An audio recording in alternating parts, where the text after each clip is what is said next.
Talent Tuesday. Yeah, yeah. Talent Tuesday. Yeah, yeah. Talent Tuesday.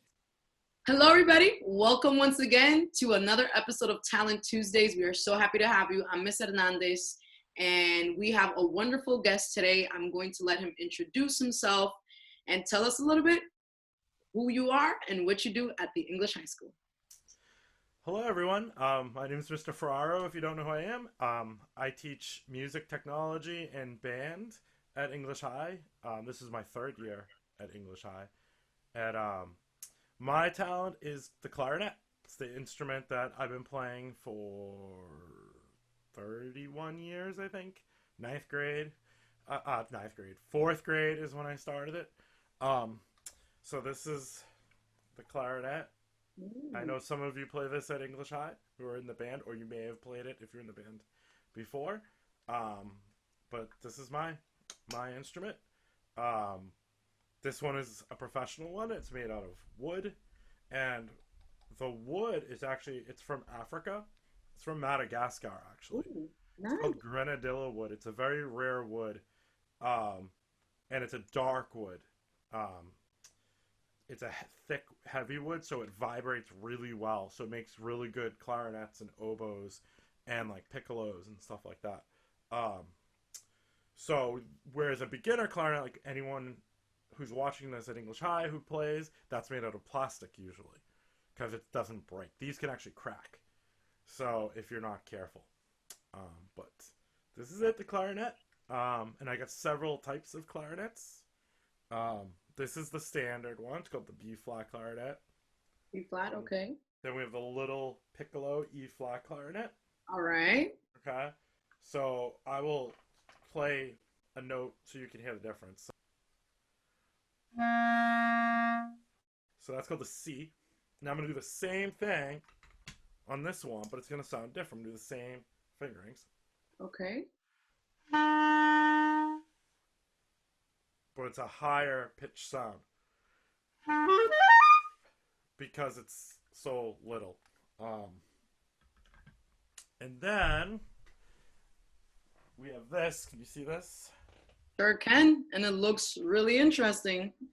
It looks like a saxophone, but I know it's Yeah. a saxophone. Nope, it's a bass clarinet. Bass Um, clarinet. yep, so it's basically double the length of this. Yes, I can see the difference. So, Immense. yes. So when you play, um, so when I play a C on this, it's the same C on this, except it's going to sound an octave lower. Okay? So I'll play that for you guys.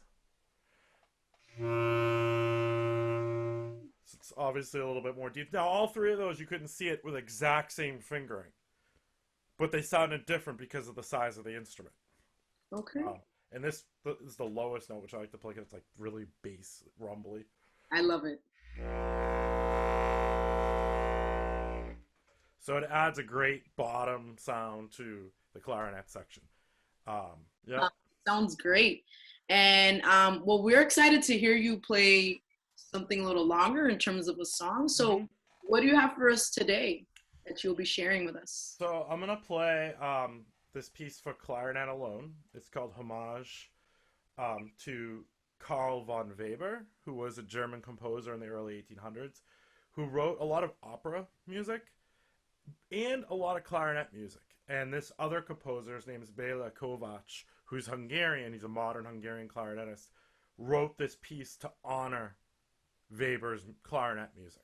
So Oh, it's in the same style of Weber, which is very operatic. So you're going to hear some fast notes. It goes high, low, really soft, really loud. The cool thing with the clarinet, out of all the instruments, it can play the softest of all of them, and it has like the biggest range of notes.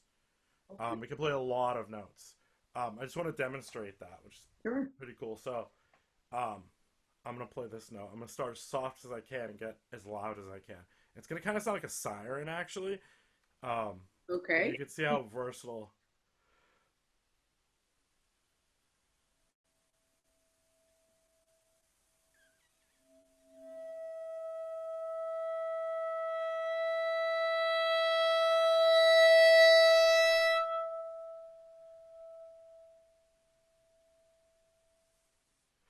So you can play very controlled, very soft, very loud. Yeah. And then it has a huge range of notes.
So that's just the first page of the piece. I just wanted to share that.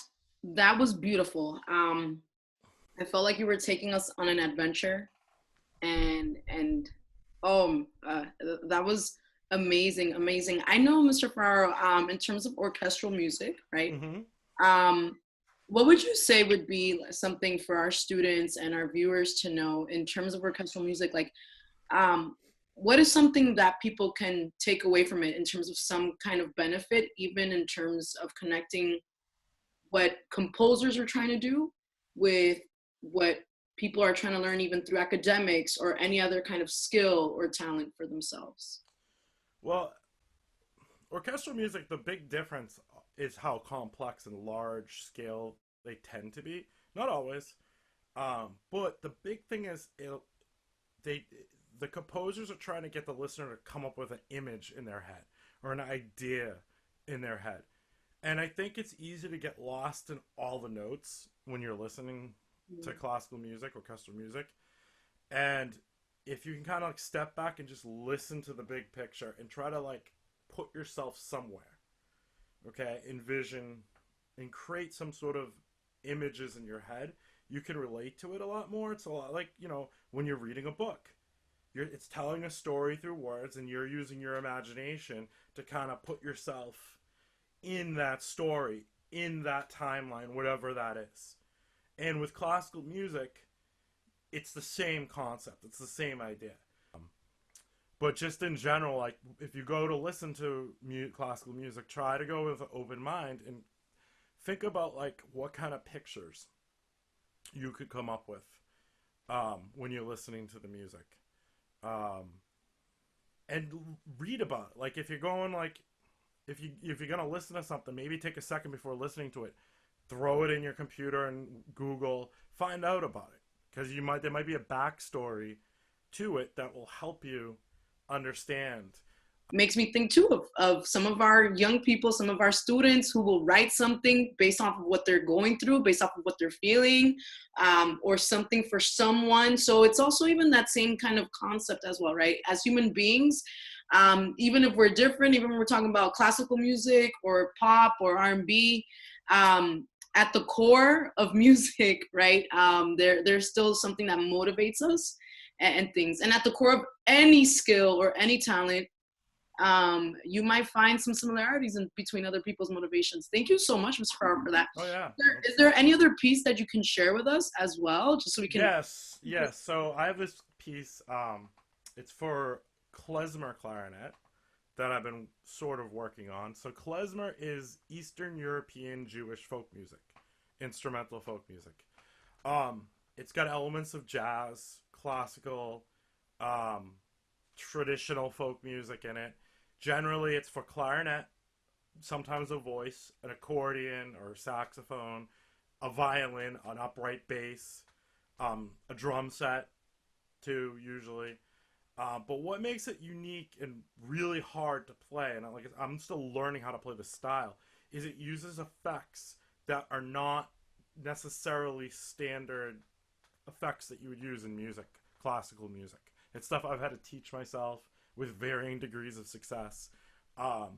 And the whole idea is it's to represent human voice and represent chanting. One of the things, a Jewish service in a synagogue or at home, everything is sung.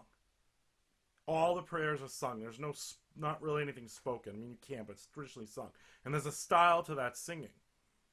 And the way you play klezmer music is supposed to represent that style of singing. And also, there's usually this sound of like pain, despair, because of persecution that the Jewish people for thousands of years have encountered. Right. So they use this music as kind of like an outlet. So it can be very dark and be tragic sounding, but it can be very fast and celebratory. So I've had to learn a lot of new techniques that you'll hear. The most prevalent is called pitch bending. Mm-hmm. So kind of going like, so it's supposed to be that like kind of sound. Mm-hmm. And glissando, which is when you play multiple notes in a row, but they sound seamless. Like that. Yeah. So it's like this, all these like different techniques. Vibrato, which is making a sound like that. So it sounds wrong, but it's correct. Because it's not supposed to be clean. It's a very dirty, earth, like deep kind of music. So I'll give a little bit of this a try for you, so you can hear what klezmer clarinet music sounds like. Sure. Thank you. Let's do this.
Woo!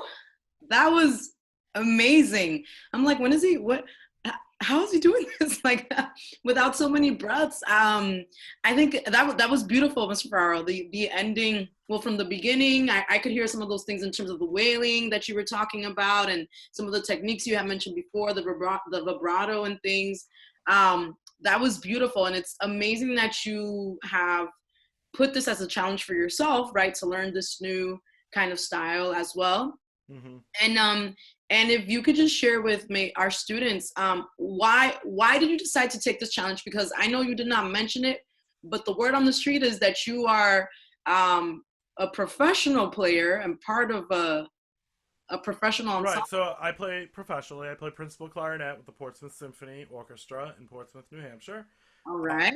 So what that means, the principal clarinetist they're the lead player in the clarinet section. Typically there's 2 clarinets, but sometimes up to 4. But you have to set the style and like how the section is supposed to sound. And you work with the principal the flute, the oboe, and bassoon to create like a cohesive unit. Okay? So we have to learn how to work together and kind of anticipate how we're all going to attack things. So it's a lot of planning, a lot of talking, listening to the music, figuring out how we're going to do certain things so we match each other. We all can't have our own way of doing it. You know, it's like if you play football, there's a play, and if you're not doing it specifically, everyone will just like run into one another and the whole play will fall apart. You'll have a 10-yard loss in the backfield or a turnover. So everyone needs to approach it the exact same way as a section so we have this cohesive unit. So 2 reasons for learning the klezmer style. One is another style to be able to play and do. But more importantly, my wife is Jewish, and I kind of wanted to, you know, so my kids are, and trying to figure out how to connect with that. Yeah. So being the clarinet is a huge instrument in Jewish folk music, at least Eastern European. I thought, well, let's go for it. And there's tons of like big pieces for the clarinet that are written in this style now. So I performed one of them. That's where I had to really learn it. But it's different. It's like out of my comfort zone, and I've had to fail many times. You know, a lot of mistakes, a lot of like doing things the wrong way, you know, and you just got to pick yourself up and keep working on it. It's like anything, you know. Yeah. You gotta take the lumps and keep doing it if you want to get better at whatever you do. You have to stay focused and take risks, you know. And I know it's hard, you know. Think about like in the classroom. A lot of times you might be that kid who might know the answer, but you don't want to sound wrong or say the wrong thing. So you don't raise your hand or you don't speak up. Just do it. Yeah. You know, the worst case scenario is you're wrong. And then whatever, right? You're in school to learn. It's the same thing when learning an instrument. I didn't go to college because I was already great at it to play clarinet. I had to learn there how to get better, you know, or else I would have been out making money doing it, you know? So it's all about putting the effort, taking risks, taking chances, and learning from your mistakes, because that's how we get better at anything, whether it's clarinet or ELA or math or, you know, every subject. You're going to hit a roadblock, and you can either shut yourself down or you could say, you know what, I'm going to just try my best, and whatever happens, happens, and learn from my mistakes. And that's the best mentality I think you can have, because life, there's always going to be, I mean, we're all in this huge roadblock right now with coronavirus, but we all are figuring out a way to push ahead, make the best of it, learn from mistakes maybe other people have made or others, and try to get better at what we do. Mr. Ferraro, you laid down a lot of knowledge here in terms of even just taking risks, right? Whether that talent, if you're trying to build a skill, maybe it's knitting, maybe it's cooking, maybe it's reading to maybe it's understanding some new concept, even making connections, right? Mr. Ferraro wanted to learn a little bit more about his wife and his children in terms of their own culture and things, and making those connections too. Make some connections with the people around you guys, with your older family members or someone that's important to you. And even if there is a challenge, don't be afraid to face it. And you don't have to face it alone. So anybody out there that's interested in learning something about clarinet, check out Mr. Ferraro, and just things in terms of music in general. And your talent does not have to be music, although music is amazing. That's my biased opinion as well. But a talent can be a new skill, anything. Just don't be afraid to try something new, and you never know, we might impact along the way. So thank you so much, Mr. Ferraro, for your time. We appreciate it. Thank you so much for sharing with us your talent. And I'm also going to go ahead and include the link for checking you out in terms of the Portsmouth Orchestra, right? Yep, Portsmouth. So anybody okay, awesome. And anybody that's interested, check it out, learn something new, and keep using those brain cells and pushing yourself, and don't be afraid to take risks. So thank you guys so much. Thank you again, Mr. Ferraro. Thank you. And we hope to see all of you guys again on the next episode of Talent Tuesdays.